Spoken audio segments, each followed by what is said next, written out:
Okay, we will start now. So welcome everyone, and thank you for coming today. We had several questions left unanswered during our launch 2 weeks ago. So we hope this Q&A is useful for all of you and clarifies how LandScale works and how it can best fit with your organization's objectives. So just to show the agenda list, you want to go to the next one.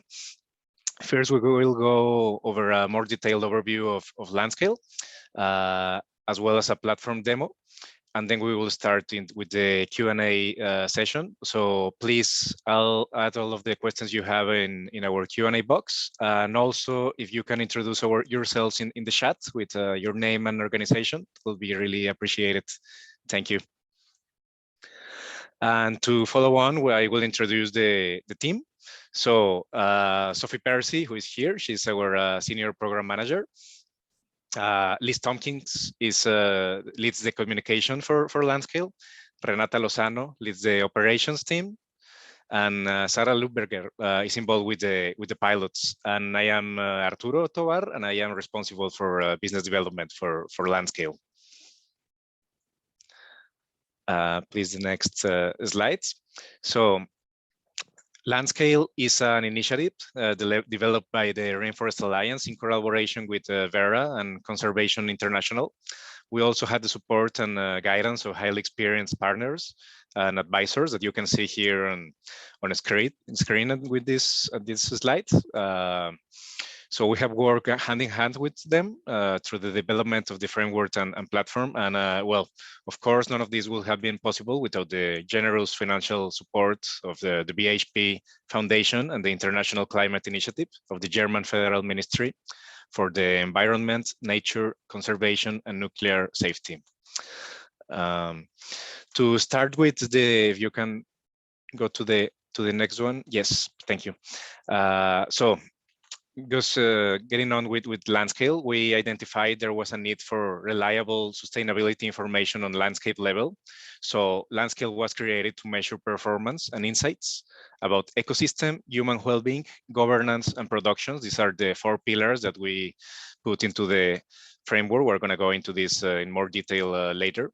So this enables the users to have a variety of policy, market, and financial incentive mechanisms by providing credible insights to relevant stakeholders. This is the goal of LandScale. Can help me with the next one. Some other benefits of LandScale is that it enables the user to identify risks and opportunities at landscape level as well. I mean, this enables to align local and global stakeholders. So goals and actions can be shared among all of them. And as mentioned before, of course, it unlocks a variety of incentive mechanisms, policy markets, and financial. So to start to actually know what actually is LandScale, well, LandScale is an assessment framework. It was developed through two rounds of field testing and extensive consultations. As I mentioned before, we had several partners involved with this stage. We will go deeper into this part in the next slide, so I will not go into detail about the platform, but we will go later on. Well, LandScale also offers a validation mechanism, so it provides greater levels of confidence in the accuracy of the insights. And all of these assessments is done in a user-friendly online platform that we have developed. All the process is done through there, and when the assessment is validated, the results can be shared in there as well to existing or potential collaborators and investors as well. If you can help me with the other slide. So what it's important to also denote what LandScale is not. We received a lot of questions regarding this in our launch. So it's important to clarify that it is not a traditional certification standard, although we do have a validation mechanism. It's not a certification. It is also not a data provider. I mean, data has to be gathered externally to be fed into the platform, to the framework. Is not an automated assessment tool. Input has to be made by the assessment team, which later goes to the final report. sorry, is not a scenario modeling tool. It only shows current status and past trends. It also doesn't provide guidance regarding governance or practical guidance for sustainable landscape management. It's important to keep this in mind as well. Well, as you can see, LandScale is already being used by a wide range of organizations in landscapes around the world. And we will present a couple of examples of how the users are already employing their assessment results in the next slides. The first example is in Lamas in northern Peru. This is a LandScale assessment that was conducted by the local Rainforest Alliance team. In this landscape, expanding agriculture has increased deforestation, and it has resulted in a negative impact on soil health and watershed. So the key player here is Norandino. They are a community credit cooperative who, together with the Rainforest Alliance team, is developing a green credit scheme to give preferential loan rates to smallholders who conduct practices identified as important to achieve landscape level goals. So the credit scheme will use LandScale indicators as part of the compliance criteria and to track progress towards the landscape scale goals. This is an example of positive impact derived from a LandScale assessment already being in use in Peru. And the other example that we're gonna show here, it's in Guatemala, in the Costa Sur of Guatemala. So historically, this landscape has been largely deforested due to large scale industrial agricultural activities. So these combined with poor natural resource governance threatens the water supply and mangrove ecosystem that local livelihoods in the landscape depend on. The landscape action plan aims to increase reforestation, and to achieve this, they are working with local companies to increase corporate investment in planting. So to date, Agroamerica, a big local producer, has already committed funds to reforestation, and they plan to use LandScale to make public claims about how this investment contributes directly to the landscape scale restoration goals. So this is another example of the use that can be made for LandScale. Well, next I'm gonna pass it to my colleague Renata, who will go into depth with the 5 steps of the platform. Thank you, Arturo. So yeah, now we're going to start talking about our steps assessment guidance. As you can see on screen, the LandScale assessment process is comprised by 5 steps: preparation, boundary, measures, data, and reporting. The platform prompts you to complete and submit the requirements for each of these steps. And the LandScale platform also provides specific guidance on how to complete each of the steps throughout the assessment process. And so we're going to go into detail into each of these ones that you see on screen, but just to say that this is a process that is quite user-friendly throughout our platform, and our users will have access to very specific guidance as well as supporting documents that walks them through each of these steps, regardless of the circumstances that they start at, either already with a selected boundary or in the process of just selecting one. So we're going to start first with step 1. Step 1 is all about preparation. It's about recruiting your assessment team, which we're going to talk in a second what type of qualifications and skills are recommended for integrating your assessment team. Setting the landscape goals. The landscape goals can refer to sustainability, vision, a theory of change that you already have for a given landscape. This might be that you have a zero deforestation intended outcome for a given date. And the LandScale platform allows you to document this assessment goal so that you can contextualize the progress that your landscape is making in terms of sustainability outcomes. And it also allows you to document assessment objectives. These are the reasons why you are conducting monitoring and evaluation for a given landscape. It might be that it's for compliance purposes for a given donor. It might be that you want to showcase your landscape in a global platform. Regardless of these reasons, we also provide you with the opportunity to explain why are the reasons behind the intervention for monitoring and evaluation for your landscape. And then finally, also recording the landscape partnership module, which I'm going to explain in more detail in a second, and it's completely optional. So when selecting your assessment team, we have different roles that we provide so that really the team can have a governance structure within the platform and the functionalities that they have access to, as well as an internal division of responsibility and roles that will facilitate conducting the assessment. And so we have the assessment owner. Basically, the assessment owner is determined by the assessment proponent, the organization that is conducting LandScale. Sometimes the owner and the lead can be the same person. The assessment lead, the main purpose is that it's a coordination role. They're basically coordinating all of the team members that are participating throughout the process.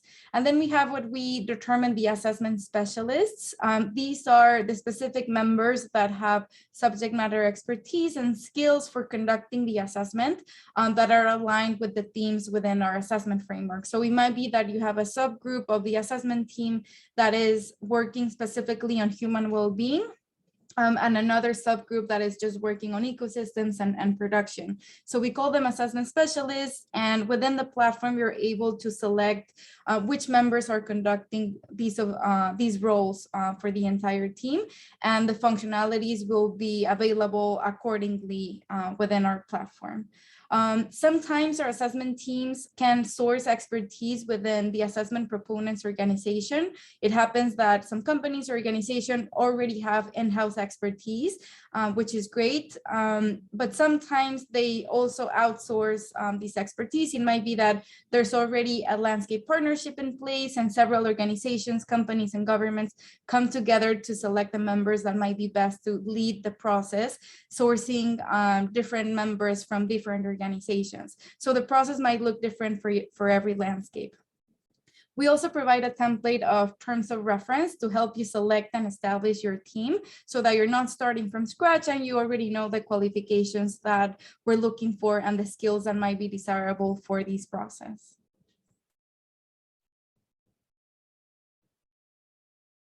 So moving on to the landscape partnership module, this is an optional module that it's really valuable for those landscapes that already have a partnership in place or might be starting to create a collaborative initiative amongst different stakeholders. And so the reason why this is optional is because we recognize that sometimes this partnership might just be starting, or the reason for conducting the assessment might not necessarily be linked to a governance structure within the landscape. So we provide flexibility at this level. And the module basically allows the users to qualify and report on the progress of a specific partnership. This can allow the initiative to boost the confidence with buyers and investors to know that what's behind the positive outcomes and trends and sustainability within the landscape is being driven by mature governance structure within different stakeholders. And so we allow you to report on 5 critical elements of integrated landscape management, which are having a multi-stakeholder platform, having a shared understanding on what are the key drivers and risks of sustainability, collaborative planning, effective implementation, and finally monitoring and evaluation. So this is something that is separate from our assessment framework, separate from the indicators and metrics that are part of our assessment, and it gives an opportunity to also showcase the progress that you're making with your partnership.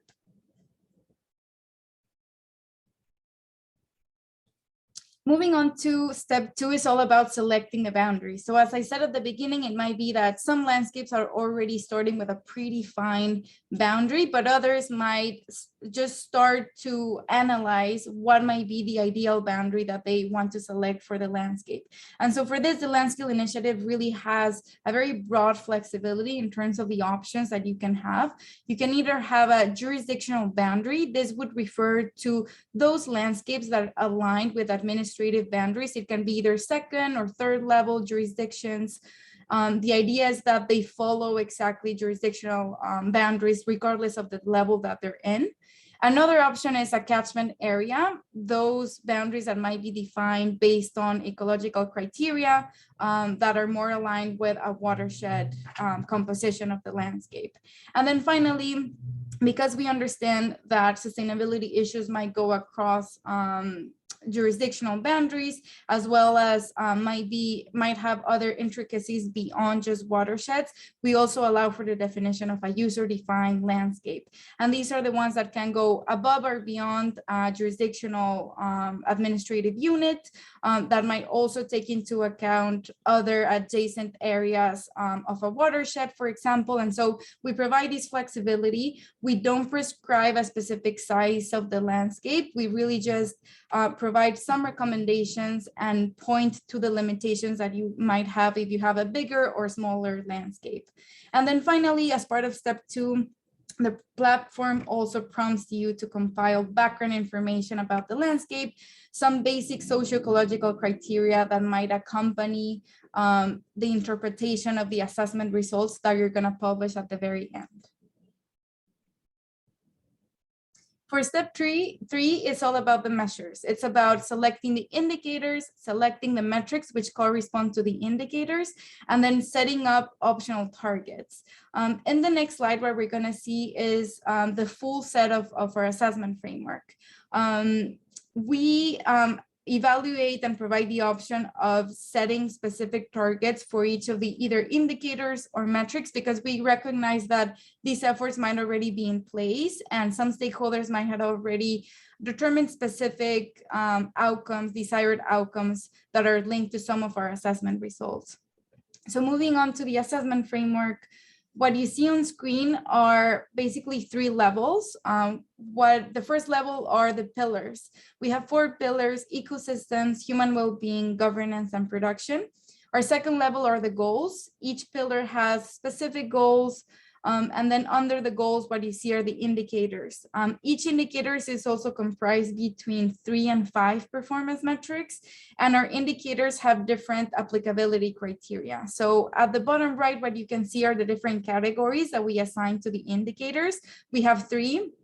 The first one is required, those indicators that we know are present either an issue or an opportunity to all landscapes, regardless of their local circumstances. We also have another category, which are the landscape dependent indicators. And these are those issues that might not present an opportunity or issue amongst every single landscape, but that really need to dive in first, whether it's actually applicable or relevant given the local circumstances. And then finally, optional indicators, which are those that we recognize that are still very important to assess, but that not every landscape might present the same level of importance or relevance, or not every assessment team would have the resources or capacity to assess them. And so as you can see, the framework is quite flexible. You have the opportunity to really assess what are the issues that are of the highest relevance for your given landscape, and then tailor the assessment process to those indicators in particular. And then within our performance metrics, which you cannot see on screen, we also have different categories. Not all metrics are required. We also have metrics that are recommended, also to tailor those more specific measurements to the local circumstances of your landscape. So step 4, it's our most complex step of the assessment process, because it's all about collecting and actually assessing the data with which you're gonna arrive to a metric result. And so step 4 is all about identifying the data needs, screening data suitability, which basically means going through an evaluation quality criteria of the data sets that are available for your given landscape, or even taking the decision of moving forward with primary data collection if there are specific metrics that present data gaps or other data challenges in terms of data quality. And so the LandScale guidance, as well as the platform, allows you to do this workflow in a very friendly way, where you are assessing first the data themes with which you will be working that might be applicable to more than one metric. and then evaluate the quality of the data sets that would be eligible candidates for the metrics that you're going to assess. Once you have evaluated the data quality and you have assurance from the LandScale team that these actually comply with the data quality criteria, you're able to generate the results for the given metrics. Finally, what I'm going to explain in more detail in the next slide is another requirement before publishing the results, which is conducting the local review. So what we have as part of the process of the assessment process is basically validation and local review. So the LandScale team conducts validation of every single step of the assessment process. And we do that with a phased approach, which means that the assessment team cannot move on to a following step before having complete and positive validation from the LandScale team. And then in addition to the LandScale team validation, which is basically ensuring compliance with our guidelines, we also require conducting a local review to ensure that we also have an additional independent perspective of local reviewers that are knowledgeable about the landscape and have subject matter expertise that is relevant to a set of metrics in order to really make sure that we are publishing credible and trusted results within the platform. So these two processes are complementary and are forms of quality control.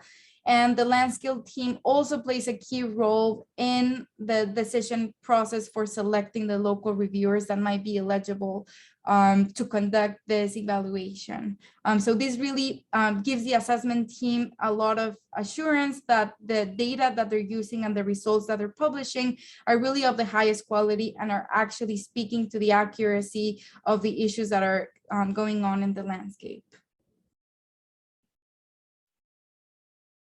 So step 5 is our final step of the assessment process. It's all about reporting. The LandScale results come to life in the form of a report that you automatically generate within the platform. So the platform automatically pulls in all the information that you have collected and documented throughout each step of the assessment process, and it automatically generates a report that you can edit. You can work collaboratively within your team in order to really make sure that you are communicating the most important status and trends of your assessment. Once you have generated this report, this also needs to undergo LandScale validation before you publish the results on the platform. Once you have published the results on the platform, you might also have an idea of when you would be wanting to conduct a repeat assessment, depending on the results that you had and depending when you're anticipating action to already show changes in your assessment results. And so what we're going to see in the next slide is how you can comply with what we call assessment milestones within the LandScale platform. And so in order to be able to publish the results under the validated by track of our initiative, is that you need to comply with at least 60% of required metrics in any given pillar that have been assessed and validated by the LandScale team. So you can see it's a pretty flexible bar that we're giving. You do not need to assess the entire assessment framework in order to be eligible for publication. But in addition to that, you can actually increase the ambition of the assessment process that you're conducting, and you can have either a holistic or holistic plus milestone as well, which speak to a higher percentage of metric results that you're assessing and validating. So we provide quite a lot of flexibility, and then we also specify within the platform which assessment milestone your team has achieved.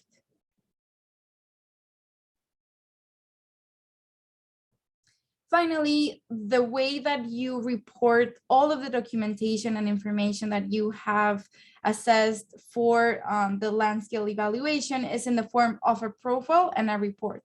The profile can be available as soon as you conduct step 2 within the platform. So you don't need to wait until you have finalized the entire assessment to already showcase some important information about your landscape in our platform.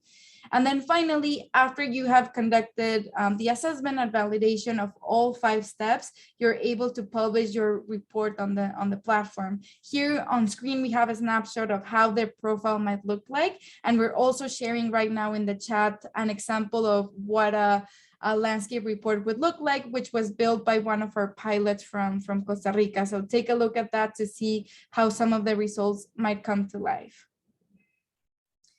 Finally, just talking in very general terms about our system, the LandScale digital platform, it is really allowing the assessment team to do a seamless collaboration of the assessment process. It provides stepwise guidance and reporting that integrates all of the supporting documents and guidelines that we have created in the last 3 years in this platform, where all of the documents are accessible depending on which interface of the process you are. It allows you to showcase your landscape assessment objectives as well as goals. It provides the option to share progress and results publicly or privately as well, depending on your preferences. And it's also a searchable database that connects supporters or investors to the landscape. And so what we're going to show in a second is a demo of our digital platform, so you can have an idea of what are the functionalities that you have and what is the workflow that you might follow throughout an assessment process.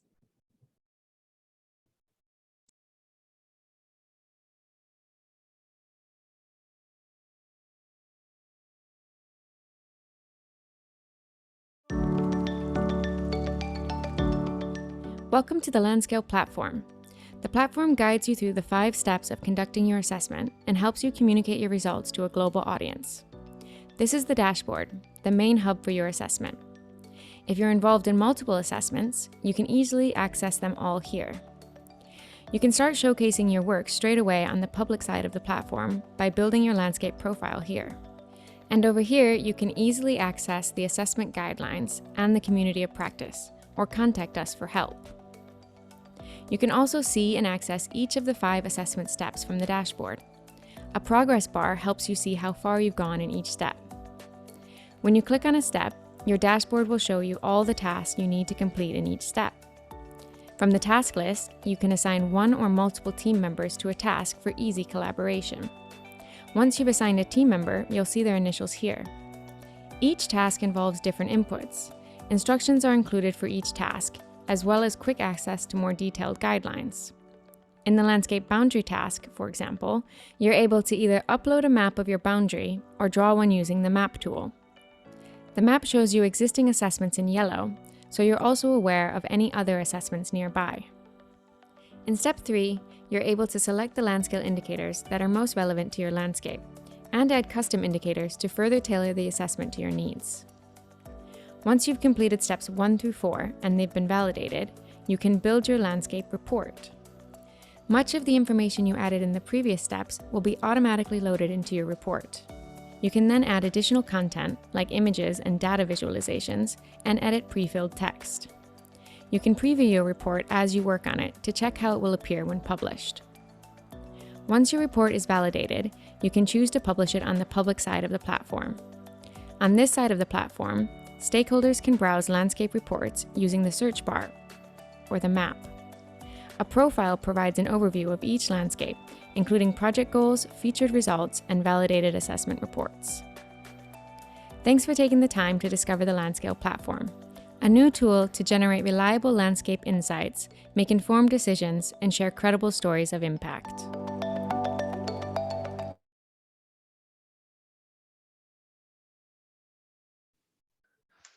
Okay, thank you, Renata. We will continue with a couple of more slides before going into the Q&A. Please feel free to add your questions in the Q&A channel if you have any. So LandScale offers 2 different experiences depending on the needs of the organization. The first one, as you can see on the left, is the Powered by LandScale. It gives access to the platform and allows the user to use the framework in a flexible way. You can add additional indicators if necessary, but the purpose of this assessment is for internal use only. It is used to identify key relevant indicators for decision making. And the other experience that we offer, the second option, is the validated by LandScale. This one includes the step-by-step validation by LandScale, Renata just showed before. The option to publish the results once the validation is done, of course. And it also gives access to the community of practice, where other users share best practices and some success stories. It's also really enriching. And the fee for these different experiences is $7,500 for the powered by LandScale and $15,000 for the validated by LandScale. It's important to, in the next slide, to take into account the cost breakdown. If you can help me with the next slide, please.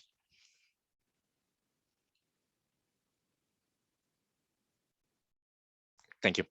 Yeah, so this is a cost breakdown. So because apart from the LandScale fees, it is important to keep in mind some other costs. They will vary depending on each landscape's characteristics, location, etc. So the first one of them is the assessment team time that has to be considered. Some previous users suggest that a range of 75 to 150 person days are needed. Of course, this was done during the COVID time, so this might get better. But the final cost for this will depend, of course, depending on the specific situation of each landscape. Depending on how mature the relationship with local stakeholders are and the ease to acquire data, it will be important for determining the real person days. The second one to take into account is the access to data sets. Sometimes they have a cost, and also travel expenses associated with data procurement have to be taken into consideration. And finally, stipends for local reviewers, as mentioned by Renata. There has to be a second validation apart from the LandScale validation by local reviewers. So there is the need for 2 local reviewers to validate each indicator.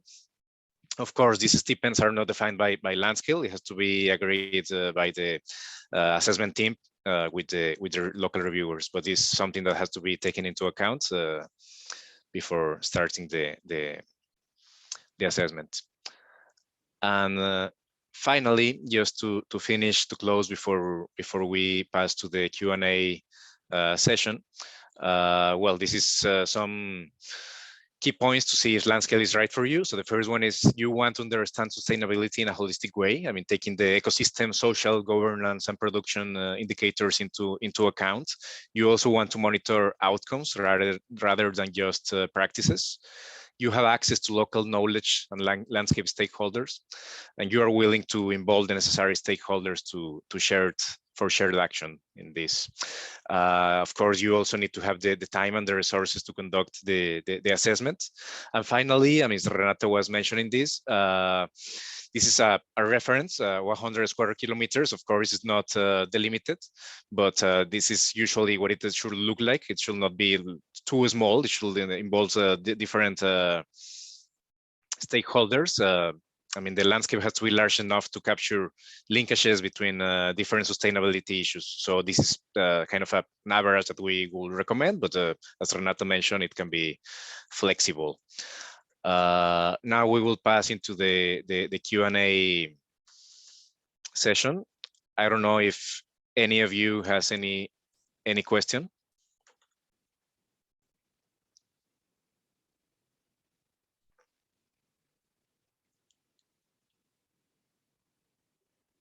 If not, we can go into some frequently asked questions that we usually get. I mean, in the meantime, if anyone has a question, please feel free just to put it, but we can start with some of the ones we usually get. So maybe this one, Renata can help. There is one that says, can an assessment be conducted using only existing secondary data, or does it also require the collection of primary data? I don't know if you, Renata, can help us with this one. Yeah, thank you, Arturo. So yeah, we know that it is possible to conduct a baseline assessment using secondary data. That was most of the experience from our previous pilots, where their efforts really concentrating first of all, on assessing what was the secondary data that was available for that given landscape and whether it complied with the quality criteria that we have determined as part of step 4. That being said, we recognize that also as you conduct repeat assessments, it might be that some of those secondary data sets might not be timely relevant in a number of years. Some assessments rely a lot, for example, particularly for the social indicators on national census, and we know that the frequency of this is not that high. And so we also recognize the need to conduct primary data collection, which is something that LandScale continues to innovate and to really point our assessment teams to available tools and resources and tech providers that are already making very cost-effective primary data collection processes to really assess a group of metrics from our assessment framework. So we're constantly pointing to new resources, and in the future, we're also looking to partner and innovate so that our platform can automate most of these processes. But for the time being, it is totally acceptable and even feasible for many landscapes to conduct assessments just based in secondary data. Thank you, Renata. Passing to second questions, maybe this one for Sophie. It says, who will be the intended users of the LandScale platform? Thanks, Arturo. So basically, any organization that's convening, implementing, or financing an initiative with landscape level goals may make the initial decision to conduct a LandScale assessment using the LandScale platform. And then they would either form a team from in-house staff, or they'd engage a consultancy to actually do the assessment. So that could comprise a wide range of different types of organizations.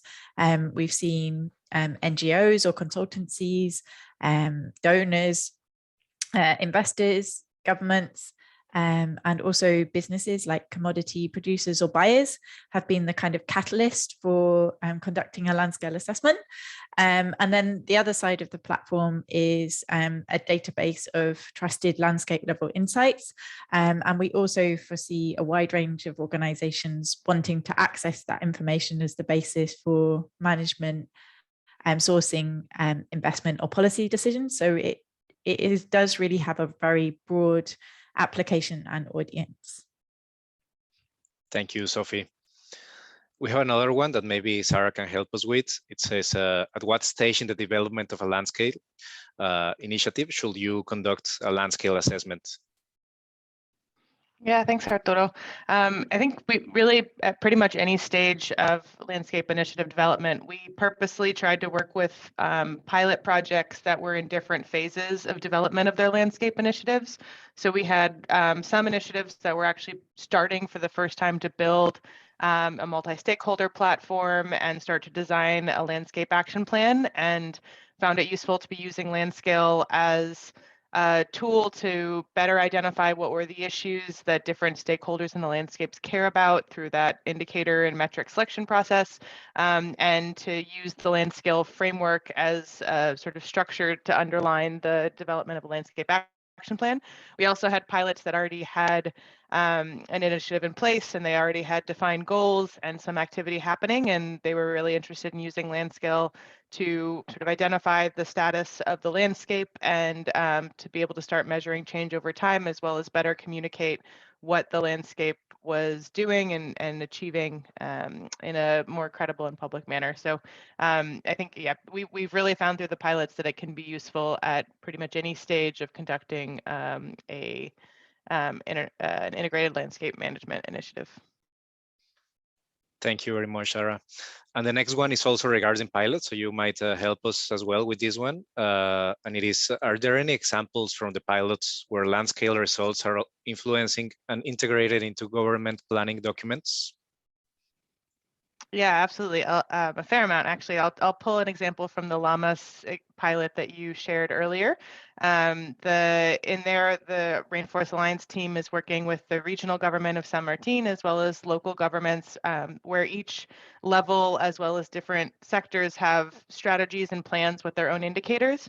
So right now they're working with the different levels of government to incorporate LandScale indicators into each of the government plans so that everyone's working with similar indicators. And then also hopefully that will help better align activities with the private sector as well, for them also incorporating LandScale indicators into their private plans so that everyone's sort of looking at the issue with the same information and using the same indicators to measure progress and success. Thank you, Sarah. And then another question, maybe Renata can help us with this one. What is the recommended size of the landscape that can be assessed using LandScale? Yeah, thank you, Arturo. So really, LandScale only provides recommendations on the optimal area for applying LandScale, which can range from hundreds to thousands of square kilometers. The size is generally appropriate to provide meaningful insights to landscape sustainability performance and facilitate actions to improve it. So if the landscape is too small, it may not sufficiently capture the breadth of land uses that influence or are impacted by sustainability within the landscape. And on the other hand, if the landscape is too large, assessment results might not provide useful information for driving action to make improvements. So that being said, we really emphasize the limitations and opportunities that your landscape size might present given the local conditions, but we don't prescribe a minimum or a maximum.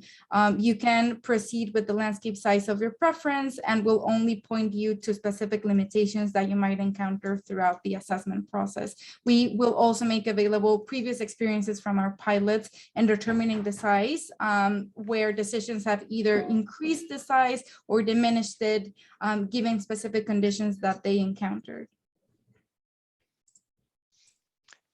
Thank you, Renata. Well, this is the questions we had. Please, I'm gonna leave my email here in the chat. So if anyone has a question or wants to have further information or want to schedule a call with us if needed, just contact me. Feel free to write me to that email. Okay, and what is the recommended size? Okay, no, sorry.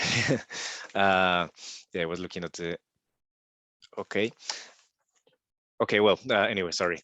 Thank you everyone for coming today, and yeah, feel free to send me an email if you have any further questions.